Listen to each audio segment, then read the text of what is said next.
Life isn't perfect, and neither are we. Nope. But we know how to face our fears And have some fun. and talk about all the messiest things of life. Like the messiest things. Get connected to yourself, get connected to others, and get connected to the life right in front of you. This is The Connected Life with Justin and Abby. That's me. That's you. And you. What's happening, Abby? Oh my gosh, I am so excited. I'm super excited too. This podcast series we're doing. Yeah, so last week, if you guys had joined us, you would have heard an amazing story about giving to Uncle Rick and Kara's awesome story about that. If you have no context for what that is, we're following up. Back in December, we talked about doing a giveaway. And the whole giveaway idea was, hey, send us an email about someone that you feel like you want to give money to and maybe some unique ways of how you want to give that money out. Maybe it's through buying them something, creating an experience. But it was all in the heart of actually connecting people to love and care, moving outside of ourselves and seeing the world outside of us and seeing how to love that world outside of us, especially during a season like Christmas. And we said that the person who won it would, we'd bring them on and talk about like the process. Yeah. Well, we had somebody actually match our donation that we were going to give. So we had two winners. So it was super awesome. We ended up with two winners. And this is our second story that we get to participate in sharing. If you haven't listened to last week's, definitely you want to go back and hear that as well, because it's so powerful.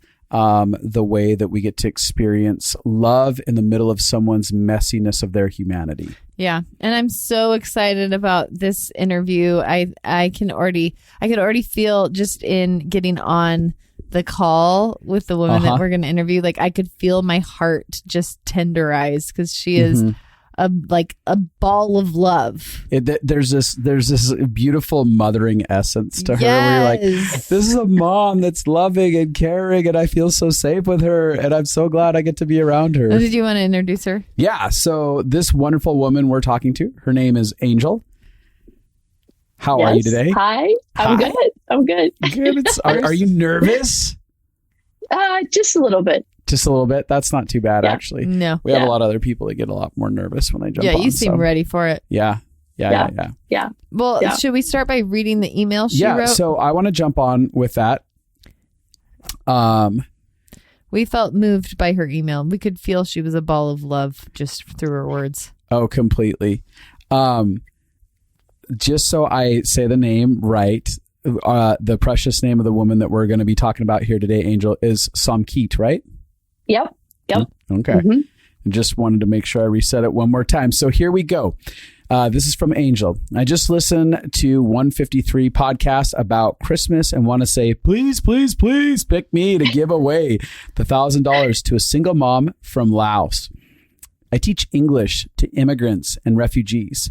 And I have a student this quarter, and I'll have her next quarter, who is from Laos. And 6 years ago, her husband died, leaving her with 2 kids to raise in Washington State and no family to help. Samkeet's the most amazing woman because of having a special needs son, that's 16, his mind is about 4 to 6 years old, and communicates to her via texting, isn't able to work a full-time job. She works for cash cleaning and at a restaurant when she can. She also has a 14-year-old daughter, Anna, who has gotten on Zoom with me this quarter so that we could teach her mom how to get onto our college educational platform and learn how to be an online college student. She shared just before Thanksgiving that she had no plans because she doesn't have anyone to celebrate the holiday with except her 2 kids. She broke down crying during class about how hard her life is, and I and the other students just listened and loved her as best we could. I know she'll be alone for Christmas too. Don't read what she wants to do because I want our readers to be in suspense. Okay. Should we stop it there? I won't, but hold on. Okay. I've been praying for a few weeks how I can help her at Christmas and thought maybe I'd get a friend of mine to go to her house and give her an envelope with some money so that she wouldn't know it was me. I'm not supposed to give students help like this, but I just do what I can and keep it secret. I recently mailed her my old iPhone headphones so that she could use them for our Zoom class since we couldn't hear her well. I won't read the rest of it because I don't want to share what it's about. But she said, further on down the road, I feel so powerless to help the deep needs I learn about and the effects of brokenness. I want to give to Samkeet the feel that people will help carry the load, if only for a moment, and that we want to invest in her future as she learns more English and tries to make a life for her and her kids. My tears are falling, hoping that y'all could help me bless Samkeet, that you all would choose me to give the money away so that I could be as lavish as my heart wants to be on her and her kids, and it wouldn't have to be a secret. Thanks for all you do. Oh, gosh, you're just a little love nugget.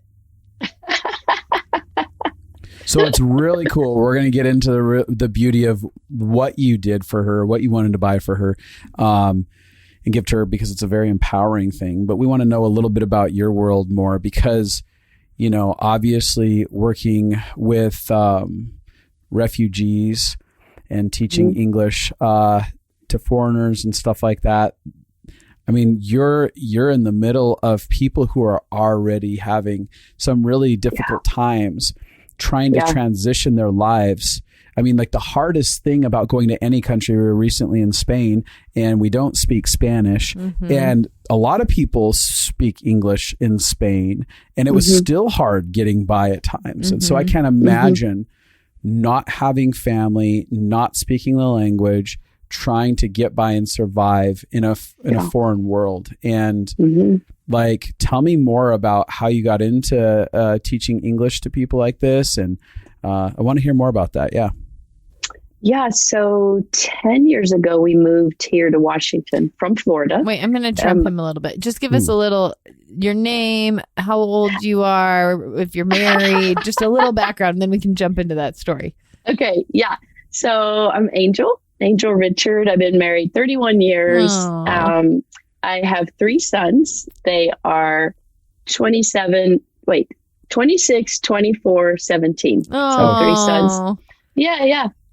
2 are grown up and working, and, you know, one's getting married this September. One's got a girlfriend that, you know, he loves a ton. And then 17-year-old's going to be going into a senior year this next year. Cool. Yes. So we moved out here from Florida. I'm from Tennessee, back east. My husband's from South Dakota. And then we moved here for a job. And I had left like my world back in Florida. Oh, yeah. And it didn't actually transfer or translate over to coming to the West Coast. That's so rough. Yeah, I needed to reinvent myself is what needed to happen. And my like sink or swim reinvention. Yeah, it's like I'm reinventing. And you know, when you're in like your 20s, you're like, big deal. You know, let's launch something new. Let's try but when you're older, it's a little bit like, I don't have very many years left. Well, yeah, and like I haven't been in the workforce in certain kind of ways up to that point. You know, different stuff like that. Oh yeah. And my first How old grader, were you when that happened? Let's see, go back. I would have been, 44, 45, somewhere like right on there. Yeah. Yeah. It's scary to reinvent yourself. Yeah. That was about when it was. And so we lived close enough. We rented a house and we walked my youngest to first grade. So we would walk to school. Aww. And we would always stop at this park that was a kind of catty corner from the playground. From the school, start at the playground. We would just play, you know, every afternoon when the weather was good, we'd play. Aww. 2 things happened. One is I met a Somali woman there with her kids because she would go there. So kind of that was like the beginning peak of people who were living in my area. So, and then I met another gal who had 2 kids that came to the park, and she was an ELL teacher at the college that I am now, but at the library. So 2 nights a week, she goes to the library to teach English. Wow. And so just through that friendship with her, I just was like, so what do you do? How do you do this? How'd you get into it? Yada, yada. And one day she said, well, you want to come to class one night and see what I do and volunteer? And I was like, Sure. So go to the my gosh, I love library. You're just like, I'll just I love jump, this story whatever. already. Yeah. So I go to the library and for 2.5 hours we're there. She sits me at a table and I'm helping this group of immigrants, refugees learn English. And it was like, that's it. I mean, it was just like. Your heart just came alive to it. Yeah, because a couple things. I've traveled a lot in the world. So I love other cultures. I love other people. I really love helping and particularly empowering. I would say that's a little bit. I did a cohort once on leadership and power. And one of the things that I realized at that point was because I'm a female, white, American, middle class, higher education, that I actually have a ton of power to give away that helps other people have at least a little bit more power to accomplish their goals or do what they need. So I went into teaching in the way that I'm doing to actually give away my power. Cool. I mean, that's why I did it. That's amazing. Wow. I love that. Yeah. So there you go. And I had to go back to school. You did. So you went in there and that was like, I know this is the career. Now I have to go get it. Now I got to go back to school. Yeah. And so the way I got there was a school connected to like Seattle U was doing a 1 month, what do you call those? Like it's intensive. Like intensive. Yeah. And so I went from 9 to 3 every day of the week for a month. Hardly saw my family, didn't see them on the weekends because I had so much work that I had to do in order to do this class. 1 month later, I graduate, get my certificate to teach English. And that same friend said that there was an opening at Green River College for an ELO teacher for the summer. Let me just pause you. I just love the way you're telling the story. I just already love it. It's so hopeful for people. You move to another place and you have to like reinvent your life. Yeah. Not sure what that looks like. You're just walking out the day to day as it is. You find something just being that present. feels You're just going to the park every day, doing a very normal activity, being with your kid, not striving on the inside all day. Like so many people will just like quit living the normal life because they feel like they should be doing something to figure out where they're supposed to get. And you were just present and led by that intuition, that heart, that interest, that curiosity. And you followed the river. You followed the doors that opened in front of you. Yeah. Yeah. I mean, I took my first class. I always say, God help the people that I taught that summer because I'm not quite sure what they learned. You know, and reflecting back, I'm just like, holy smokes, was I a crap teacher? But anyway, even just thinking about how like you met a person at the park who then not only interested in you, got you a job in that. Like you just never know what's going to happen. Yeah, you don't. And meeting the lady from Somali actually really, it just kind of connected me to who's here, what kind of needs they have. Like for that lady I met at the park, one time she asked me, would you go to the school with me to a conference that I have to have with the teacher so that I make sure I understand everything she says. Aww. And so, and it was all the same first grade. I mean, it was all the same school, little school. And so I went with her. Like she made an appointment she needed to talk to them about one of her sons. I went with her and she talked, they talked, and I would just say to her, do you understand everything they've said to you? And she would be like, yes, no, I have this question, blah, blah, blah, you know. And so I just helped her figure out what she needed to know as a mom, what was going on at the school, help the school understand what the mom was trying to know. Again, that's my new term, brokered. I just kind of brokered the situation so that she could do what she needed to do, and the school could help her. I'm listening to you and I'm like, obviously that's feeling very normal to you. But I'm thinking if the world was full of people like you that would easily step in, because that's such a powerless situation to not be able to understand, to take care of your kid. Like you became an advocate for her and to the piece. I know, like I bring an interpreter when I go to doctor's appointments and they speak English, but because I need somebody to be like, what did they say about this? And what did can you ask this question? And so I'm just listening to you thinking like, that must've been such a gift to her. And like you said, opened your eyes to, there's things that we take for granted that are easy for us. Yeah. And like I said, that's kind of where I got in that. How do I don't have tons to give away, but I have my education to give away. Mm-hmm. I can give away those kind of things. I can give away myself. Mm-hmm. I can give away my power to network and know the systems. That's the thing I realized with the students I have. They don't know the systems of how things work around.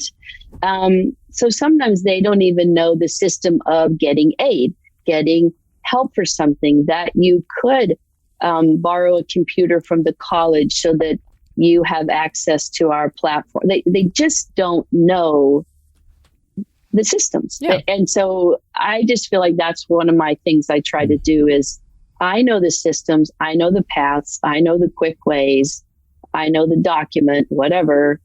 And how do I put them in that space so then they can go quicker and get what they need? I love that. Yeah, so now you've been teaching for how long? 9 years. Wow. Yeah. And what has that been like? It's sometimes I think I want to leave what I do, if I'm honest, because of how difficult it is. Oh.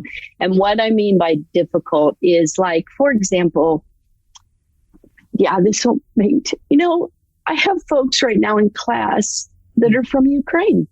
Mm. And when all this stuff started to happen, I just reached out to them through, we use a Remind app to be able to communicate and on Zoom with them. I just reached out to them and was like, I'm so sorry about what's happening. If there's anything I can do for you, I'm praying for you. I'm praying for your country. Mm. And they would, text me back, teacher, thank you so much. Thank you. Bless you, things like that. And so half of me is in Ukraine right now and half of me is in Washington. Mm. And some of that's because I was there for a month one summer in Lviv. But one of my sweetest friends, I'm kind of like her American mother. She's from there. And so, I'm just on the ground with more information and stuff like that. And so, sometimes it'd just be easier to go away.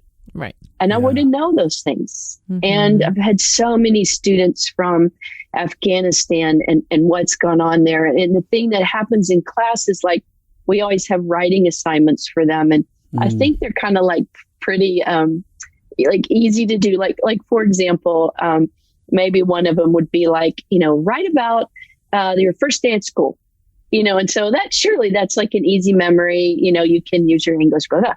Well, I'll end up with stories, things like there never was a first day at school because their father died when they were all young. And this was a student from Mexico and she was the oldest in the family. So she just had to go to the fields. So she never went to school ever. Wow. She didn't have a story for me. I mean, though I have now learned to say like, it could be your first day for English class. It could be your first day. I've broadened my ability to say, is there a memory? Well, if you're in my class, then you at least have a memory of going first day of English. Yep. And then I'll hear stories from gals in Afghanistan of everything from, they were so excited. They got their backpack. Their parents had got them ready. They had their school stuff and they went outside and the tanks were running down the streets where the war and the Taliban had come in. And so she runs back into the house and her father says, you're not going to be able to go to school. You get a story like that. I get stories where they hid from the Taliban under a car. I usually have 10 to 12 countries represented in any class. Wow. So I teach upwards to 25 students. Wow. And one time I taught a class full of Bhutanese refugees that had spent 20 some odd years on the coast of, right on the edge of India and Nepal because India said no. Nepal said, okay, you can stay then. So then you find out about their lives through writing and through conversation. And there are times where I just think it would be so much easier to not do this job. Yeah. Because I wouldn't know. Mm-hmm.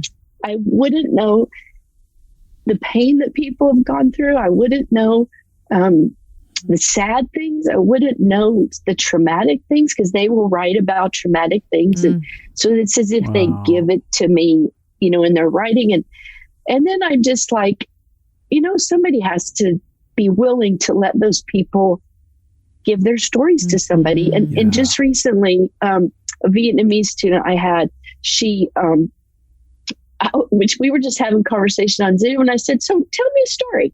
Anything. Tell me a story about your life. That was very wide open. Do whatever you want. Whatever you want. It was just conversation. Just tell me a story. She ended up telling me the story about when her parents divorced, and they actually just lived in a hut made of coconut leaves. Wow. And that when they divorced, her dad came and took anything that was of value in the hut and left her and her mom and her sister with nothing, literally nothing. And so she's starting to tear up. I'm starting to tear up. And I actually had a story in my past where, as a first grader, kindergartner, I had come home with my mom after school, and we came home to where my father had hired some people to move all of the valuable stuff out of our home. Oh my gosh. And had the utilities turned off. So that's just a piece of my story of some trauma in the back. And so here I am talking to this Vietnamese gal in my class. She's telling me this story, and I was able to say, I know how that feels, and I'm so sorry. And just kind of connected with a piece of my story. Yeah. She says to me, then she goes, I wish I could do the Brooklyn. So she's like, sometime to tell the story to someone else makes it feel a little happier inside. Oh.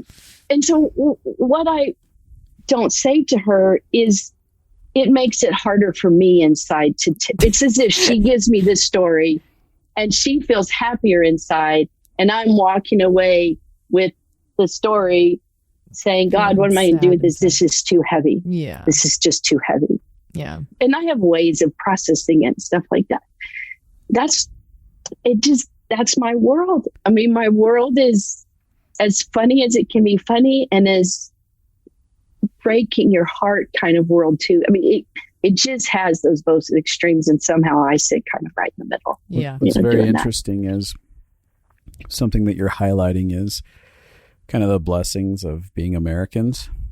Because you're actually talking about there's a world outside of us that lives daily in poverty and survival consistently.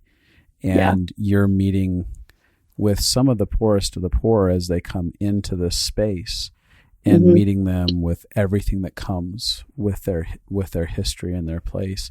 And it can be very overwhelming. And I understand that all too well from my office and experiencing, this is where they decide to share some of the hardest things ever. And you have to decide, how do I even manage that? And I love that you already are in a position. It's not just I'm teaching people English. It's I'm here participating in their stories. Yes. And I am being an extension of love to people that are coming from conditions that don't feel very loving, or they're in high need of love. Yeah. So that's really cool. Yeah. Yeah. Do you want to jump in and tell us a little bit about meeting this sweet woman? Songkeet. Yeah. So Songkeet has come into my class. I get new students. Sometimes they stay with me a couple of quarters. Yeah. So she came into my class, and oh my gosh, I wish you could just meet her, because she is so excited to learn, to come to class. She's so happy to be there. And she's just always like, hey, she just has this big smiley face, always glad to be there. And so, I just got to know her through class. And I just got to know her story. I do a ton of speaking, because that's the one thing they feel like they always need to get better on the speaking. And so I just have all these different things I do to get people to talk and share their story and talk in groups and breakout rooms on Zoom and blah, blah, blah. And so usually you just end up finding out people's stories. Yeah. That's just kind of what you do. And she will always tell you, she will say, like, hi, single mom, my life very hard. I love my kids. My kids, my life. She says those things just like kind of naturally. And she's never asking for anything. Like this is not I'm going to tell you this so you do something for me. She just is sharing her life, kind of thing. So then I find out that 6 years ago, her husband died. She's a widow. And then I keep, learning more and more, that her son is 16 years old, and she had come to the United States, and when she was pregnant, she was in a car accident. She was about 9 months pregnant. And because of the seatbelt and everything. No. Yeah. So they had to take him, like he had to be born immediately from some of those kind of things, and it suffered some brain damage, because of this accident. So anyway, so I learned about Nicky, and he's 16. He goes to high school because I'm assuming most of the country, but we have a real pretty vibrant, like, schooling for special needs kids and stuff out here in Washington. Wow. Yeah.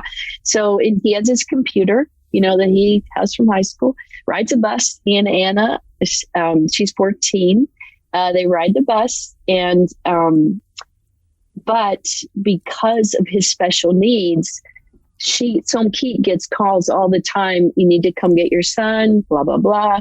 Next day, you need to come get your son. So I just learned that she cannot work a full-time job. Like, she's tried, and then it'll end up being that she needs to get him too many times, so she loses the job. Like, she just, and so I learned that about her. And, I just feel like she wants to work so bad. So it's not like she doesn't want to work. Totally. She's just so excited to hopefully be able to work one day. And so, so just little by little, learned all these things, and broke my heart. She does not have any family here. And I knew she didn't have holidays. She didn't have people to do holidays with. But she's just such a great trooper of just like, she'll do whatever, love her kids, make it special. She just does. That's what she does. And I love that about her. And she'll say, whenever I'm sad, I go in my room, shut the door to cry so that my kids don't see me cry. Then she comes out and she has her great smile on her face. So I just learned all those things and wanted to do something for her for Christmas. I was just like, what am I going to do? She does not have any extra money. The three of them live on Social Security as a widow and 2 orphans. Wow. But knowing, this is kind of part of the cool story. The stinky part is that in a couple years, because Anna will turn 16, the government will stop paying for her because she's considered that she can go to work. But she's 16. Right. Yeah. She needs and to then Somkeet will lose that as well. So in a few years, we have a very tenuous situation that's about to happen here in a couple of years. Anyway, so I really wanted to do something so she had money for Christmas gifts. Like I told you, I was like, okay, maybe I'll just put money in an envelope and get a friend to drive to her house and drop it off. You little cheater, you. You're like, how can I get around the system? How can I get around the system? And my friend, who listens to your podcast all the time, sent me that one at the Christmas giveaway. Like, she sent it to me for a number of reasons. Like, it was the one y'all did where it's like, your family's coming to be at the holidays, or you're going to be with them. Here's some tips, strategies, things like that. Which my family was coming to holidays. It's just kind of like this, like, hey, And so I'm listening to it. I get to the end where you just, Abby, I think you're like, I just think I'll decide to do this. Yeah. And Justin was like, oh, okay. And you're like this. And immediately when you guys got to the end, I just got off and did my email like right then, because I wanted to make sure maybe if I was one of the first people, you'd at least have read it as one of the first people coming through, so and get this done. And so I did. So I shot off the email. I love it. And hoped that you guys would choose me. Okay. So then, did you have something? No, Justin? go ahead. You can jump in. You go ahead. What was it that you were actually inspired to want to do specifically for her? Yeah. So, 2 things. One was get her a laptop because she had a school laptop and they're okay, but they're school laptops. And I wanted her to have one because she needs computer skills if she is going to get a job in the future. Yes. And so I wanted her to have that herself. I wanted one that would work well. Like it was really going to be a good one for her. And that was my main reason, was for her to be able to get computer skills and get the English she needed so that in a couple years she's ready to go. What I like is that your perspective, like everything is about how do I empower her? It's like, how do I support and empower? Like your compassion isn't to necessarily medicate a situation in this. Like, oh, let me just give her money. Maybe she can get some gifts. It actually evolved into, oh, we could empower and equip her. And I think that putting hands and feet to that is what changes people's lives. Like you said, she's going to be able to start processing on a computer, learn how to do it. And there's like a vast world that opens up being able to participate with technology like that. Yeah. And then the other part of the gift was, I know a mom's heart when a mom wants to give gifts. Totally. Yeah. And I knew she didn't have it to give. So it was 2. I wanted something for her, would help her get to this, get a job, make a life for my people. And I wanted her to be able to be a mom and be lavish to her own kids. And there's something so dignifying for somebody to be able to love their children, to give them, equip them to love, specifically express love through whether it's a gift and things like that, where they go, oh, I feel so good about being able to do this as a mom. Yeah. I love that. And that was my 2 things that I wanted to be able to do. Okay. Well, first I want to just say you do have her permission to share this story because I want my listeners to, talk to her. She knows, she and Anna both know that I'm doing this with you guys. They know about it. They're actually excited. They can't wait to listen. They both are like, we can't wait to listen. I love that. Okay. So tell us what you felt when you got the email back and then tell us about the journey and how it went. Oh my gosh. The funny thing was I didn't hear. And I was like, I didn't get chosen, and then it kind of went to never get chosen. You just kind of go down that road. And so, and the funny thing was I didn't want to listen to the next podcast because I didn't want to listen to you tell who won, and it wasn't me. So I didn't listen. That's funny. And then I am in the back of my Mazda coming home from a basketball game and my family's all in the front and I'm literally 3 rows back because I'm the smallest. And I just was like, I'll just look at my emails. And all of a sudden I look and it's your all's email address and it goes winner chicken dinner. Like this one's at the top. And I was just like, tweet. And I was just like, where your heart starts going, when they click the button and then all of a sudden here's this email from you guys saying you chose me. And I just sat in the back of the house going, they chose me. I was so excited. And I didn't tell anybody that was in the car because I was like, it was too special to just yell from the back seat. By the way, I just got chosen. And so I saved it. And we had, my folks were here and my sons were here and we did early Christmas. We always do like week before we do early Christmas. And so the night that we had our Christmas dinner, I had printed up the email that you guys wrote to me.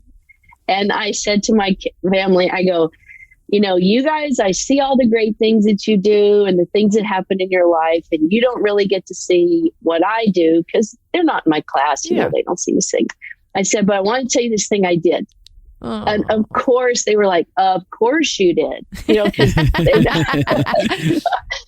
And so I was starting to read the email, but I was kind of shaky, a little teary. And so my second son says, give it to me, I'll read it, And so he starts reading, it was like, you lovely, lovely woman, or whatever you guys said. So he read the whole email to everybody at the Christmas table about what had happened and what was going to come from them. And and they were all just really excited. I love that. Yeah. And it was fun. It was fun to share it that way because I felt like it honored what it was that was happening here. Yeah. It kind of, honored that situation, what was going on between you all, me, her, just that way. That's so precious. I love that story. It's fun. Just for our listeners know, we haven't heard any of this before. No, this is all fresh to us right now. It's like delightful. Yeah. What a cool story. Yeah. Yeah. How did they end up evolving into Som Keat and giving that to her? What happened? Okay. So I was so stressed a little bit because it was like, I got to get this before Christmas. I need to, I got to do this, so she has what she needs and blah, blah, blah. So I was going to FaceTime her and Anna because Anna usually gets on. So I knew they didn't know what a podcast was. They don't know who you are. Yeah, I knew all this. How in the world am I going to even explain this? Exactly. So I went on your website, printed up a picture of the two of y'all, and then I printed up what the podcast picture looks like, that you guys have a podcast. And so we get on FaceTime and they're like, hey, blah, blah, blah, And I said, I have to tell you a surprise. I have a gift for you. And so she and Anna are listening. And I said, do you know what a podcast is? And they're both like, no. So I explain what a podcast is. And I tell them that I listened to it. And the people in the podcast said, if you want to send in an email and ask for a gift for someone else, you could, I'm using very, like simple language. So, right. So I'm showing the picture of this is a podcast and this is Abi and Justin, these two people, I'm explaining all this. And then I said, so I told them about you and they gave me $1,000 to give to you. And so they were just like, both of them. And I had when I emailed you back, Anna was like, is this a joke? I was like, no, it's not a joke. And she said, I just woke up from a nap and I would never dream that this would happen after I woke up, and so, it was really sweet to tell them and explain to them. And then we started to talk through, what do you want to do with this? And I told Som Keat about my idea that I would like to buy her a laptop with this money. And then, which will probably be about $500. And then you all would have $500 to do Christmas. And we talked this. Now, the fun thing about this whole thing was I would tell them my ideas or we would talk. And then Anna and Som Keat would talk in Lao to each other. So I don't know, like there's like, and I'm like, okay. But I would hear them say, that's a good idea. And then so Anna would talk. And so the way this all came down was, Nikki loves sushi. It's his favorite thing. So the way it all happened was I was doing the computer. Nikki was going to get sushi, a pair of shoes, and a coat because he needed that. And Anna got to have some of the money. And she and Som Keat decided like who gets this, 200 here or whatever. And Anna had said to me, I said, what are you going to do? And she goes, well, I've always wanted to buy clothes off the internet and I haven't ever had the chance to do that. So I'm going to buy some clothes on the internet, That's so and sweet. She loves fashion. That's something she really likes. I even actually told her, I go, there's podcasts about fashion. And then for Som Keat, the thing that I wanted to tell you was so impactful was, so they're talking in Lao and I hear that, it's a good idea, and so then Anna says to me, can we use some of the money to give you a gift? And that's so sweet. I was just like, and so in my head, I was like, okay, the money's not supposed to be for me. It's supposed to be for them. But also, if I give it to them, it's theirs. Exactly. But the two things that came to my mind is one, I have a difficult time receiving. I'm really easier to give than I am to receive. Yeah, that's just the hard, another thing. And I just know the value of being able to contribute. For someone, like you said, a mom to be able to dignifying. do for kids. Exactly. So I just went, yeah, you can. That's so huge. Something to me. It's cool because what you're saying, like when I was saying, when you give them a gift, it's theirs. So if they want to use some of it. Yeah. Yeah. And obviously there's been times where I've said like, no, you can't, because I think people's done it out of guilt or shame. But there's a different place where people want to do it out of honor and out of dignity. And honoring a moment like that empowers them. Yeah. How tender. It was a very sweet moment. Very sweet moment. And I'll give you my reflection, but then 2 days later, after this, so I go. So my husband is the techie computer guy. So he picks the computer out, he orders it, takes care of that. Then I take the rest of the money down to their house and give it to them. And when I get there, they have bought me the flowers, the chocolate, and have a card for me for Christmas. So that was their gift for me. And when I got there, it was really a great time. I got to meet Nikki and to see them in person. Now, you got to realize, because of COVID, I have never been in Somkeet's presence. Wow. Never. Wow. Yeah. And so I'm going to be in her presence for the very first time and, give the money and the gift that they gave for me, and just had a sweet time together. And that particular moment, what hit me was my friend gave me the podcast. My friend sends me the podcast. Mm-hmm. I listen. I write you. You give me the money. Mm-hmm. I give it to Somkeet, and they turn around and give it back to me. And it was just like this big, full circle. It was just like, this was like a community give. Yeah. That's what it felt like to me, was like a community give just happened through one idea that Abby had on a podcast. Just like, and so that was sweet. That was my reflection out of that whole time. So that's amazing. After Christmas, the computer came. My husband set it all up so that it was like just Google Chrome, and, got it all ready for her. Mm-hmm. And we went down to her house again and took her the computer and showed her how to use it, opened it up, and then between myself and Anna, and then even later times, we've taught her how to pull it up, click on this, open a tab, go into Zoom, come to our, educational platform, searching things, just all those pieces to the puzzle. It's amazing. We've been teaching her what to do. And this quarter, I encouraged her to register for a technology class that we offer in the ELL department. Yeah. And so she's taking my morning English class again. And once a week, she goes to the computer technology class for an hour and a half, and then has homework with that, so she also does computer homework with that class as well. And so it's really just like moving her in that direction, and has found out that because of her special needs son, she can apply as to be the job as a caregiver, and then will get paid as the caregiver for her son. That's so cool. Yeah, but she's going to need to do some studies, get the license, she has some things she has to do. So our goal, she and I've talked, our goal is to get her to where she is ready to do that. Wow. And she would also like to have a job either at Walmart or the school system making lunch for kindergartners. She just wants to work. She really, really wants to be able to go to work, wants to make a living. And so I just feel like we're putting those things into place so that in the next couple of years, she is going to make that happen for herself. That's amazing.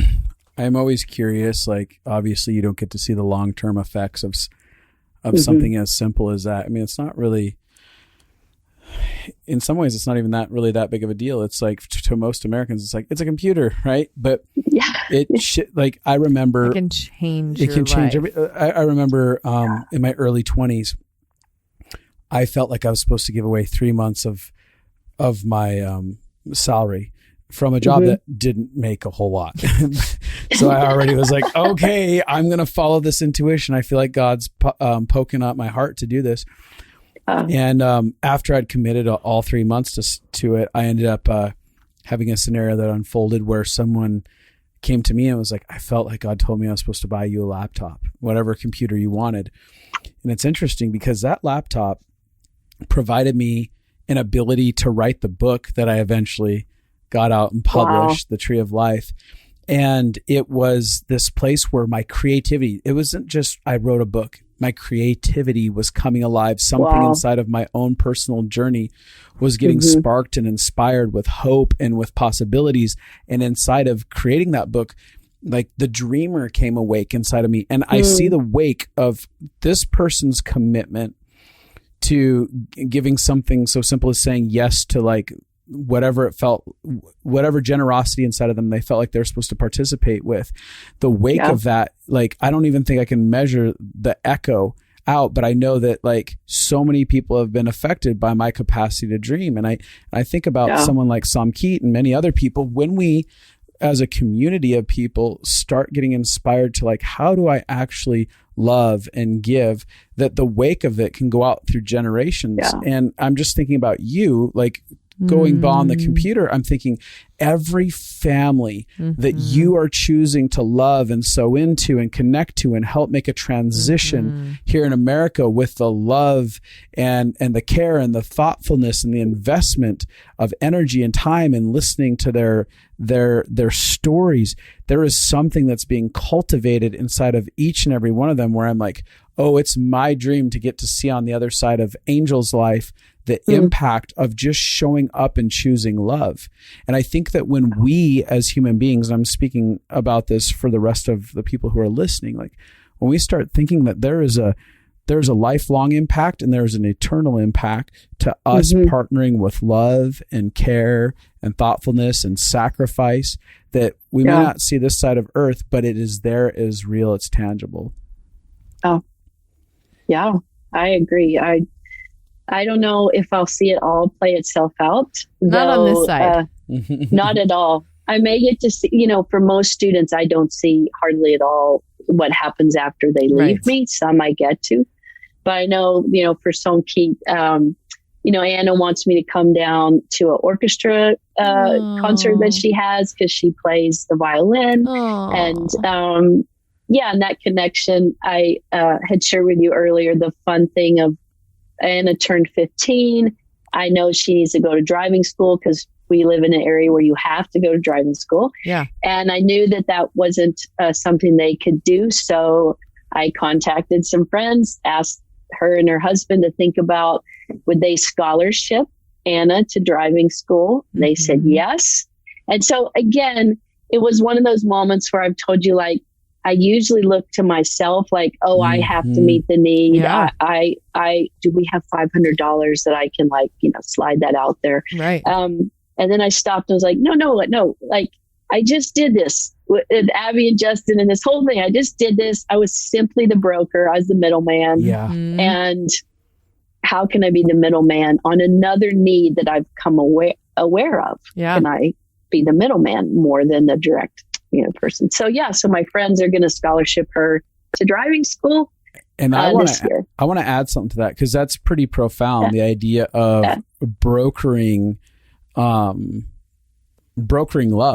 a love broker, so to say. Yeah, that's a great way to put it. We don't oftentimes think outside of the box of, like you said, oh, I'm going to have to be the one that does this. And it's like, you may not have certain capacities. Individuals who are listening may not, I don't have the finances, or I might not have the time and energy in this way because of the way that life's designed to participate. But do I have relationships? Yeah. Do I have influence? Can I begin to broker love events where I see someone who has a need and I have someone who has an abundance?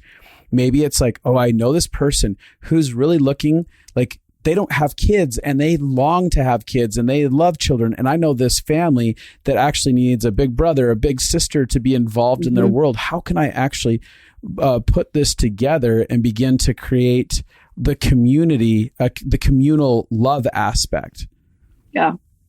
Yeah. I mean, anytime that most of the times we've been able to give something that really impacted people, lots of people were involved in it. Yeah. We invited other people to really join us. And I think people forget that you can use the resources around you. And I mean, because people get overwhelmed. They're like, how do I make an impact? They're like, I don't have a bunch. But when you start thinking in that way, you're like, oh, if I gathered 30 people together, we could change this entire area of our community. What if I were willing to risk and reach out to people and have the dialogues that are needed to get something inspired, Yeah, it gets me really excited just kind of hearing about how you're doing that. I love that. So it's been fun. If there's one thing, how do you feel like it's affected you, and what is one thing that you would want to encourage people listening with? Yeah. Affecting me in terms of doing this, how that's affected me in terms of doing this. Oh, what a great question. I'm always so impacted by the students I teach's lives. And for this one, it allowed me to get in a little bit further. I was in just a little bit further to probably relationships that will continue.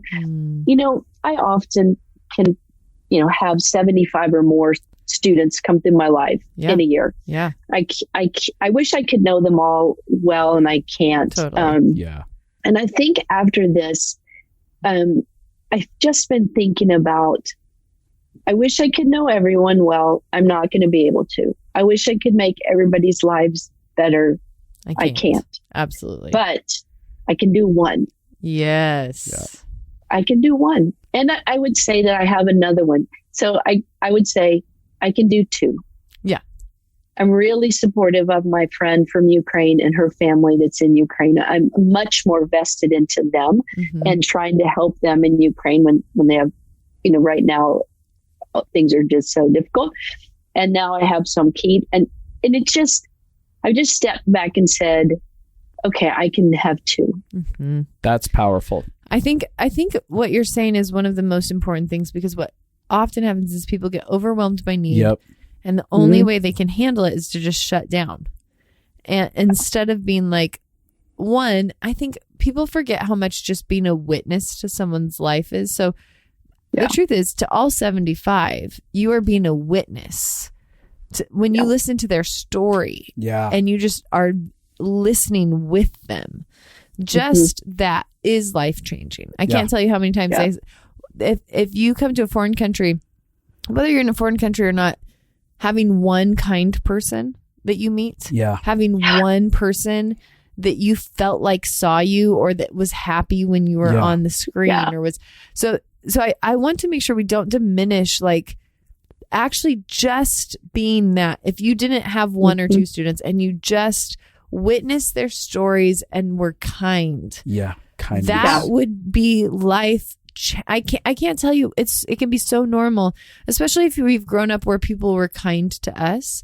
It can feel like you're just doing what you're supposed to do as a human. But because I've worked with so many people who've never had someone be kind to them, or when you're in the lowest, I remember I had just gone through this traumatic event with my mom and my family, and it was just very traumatic. And I was at a Chipotle after that, and somebody just said that I had nice hair or something. It was like a dumb compliment, but I just cried because when you're in a hard circumstance, just somebody being kind, it really doesn't even matter what kind of kind. It's not like I have a deficit of hair compliments in my life. It's not like that's, oh, thank God no one's ever told me I had good hair. But it was just but in the moment when you just feeling seen and connected to in a moment, kindness when you're in a hard season is something that people forget can transform everything. It takes so much from me that I start to not have enough to give. Then I'll burn out. Yes. Yeah. Yeah. And that was my thought. It was I can go pretty thin and I can go thin and I can touch a lot and sprinkle, so to speak. But just recently, in some regards, like you said, to get away from the guilt that I can't do all that I see. I can't do what I'd like with all I know, with all I see. I just stepped back, took a breath, and I was like, you know what? I can do 2. Yep. And stay in the game with 2. I love it.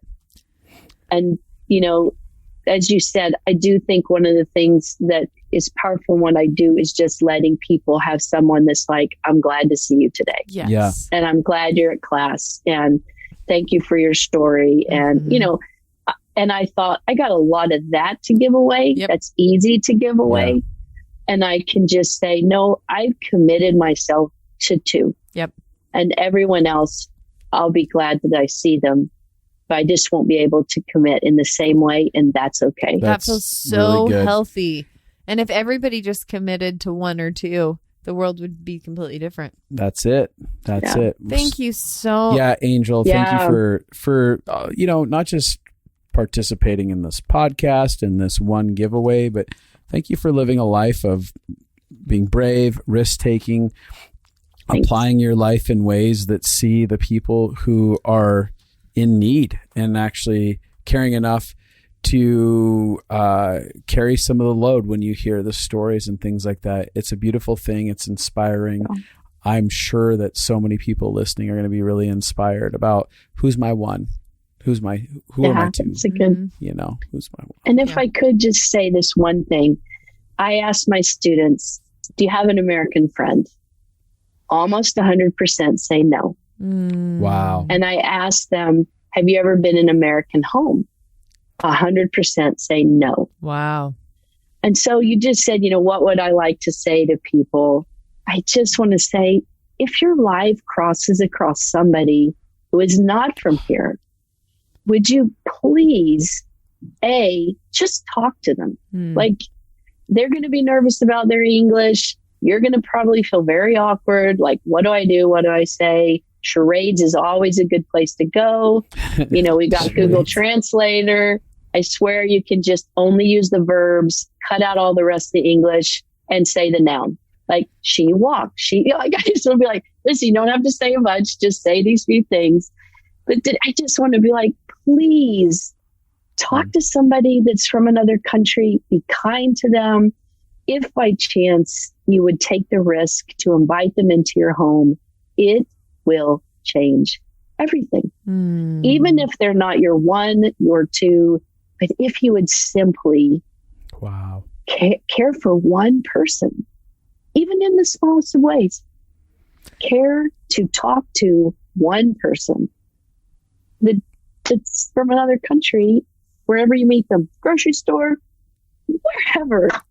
I can't be 75 people's friend nor have them into my home. I wish I could. Totally. But like you said earlier, if everybody just talked to 1 or 2, then most of my students, if I said to them, do you have an American friend? Maybe only 5 would say no. Yeah. Right. That would be fun. And if everyone could go into an American home once, it just would be great. Well, what a beautiful invitation. I'm really glad that you said that, Angel. Yeah.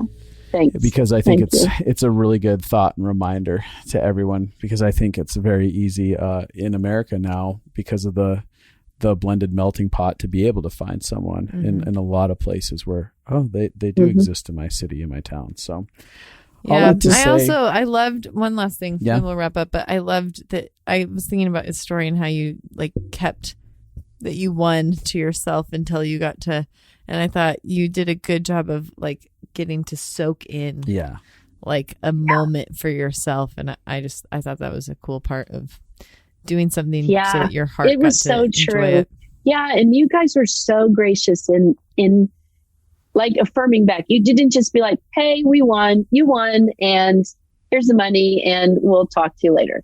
You guys just gave such a affirming, speak into my life email. I have read it over and over again. This was great. I mean, it was truly great to have you say what you said and to validate what people don't see me do, because they're just not where I'm doing it at. Yeah. But to have the two of you write something that felt like, for a moment, we see what you do.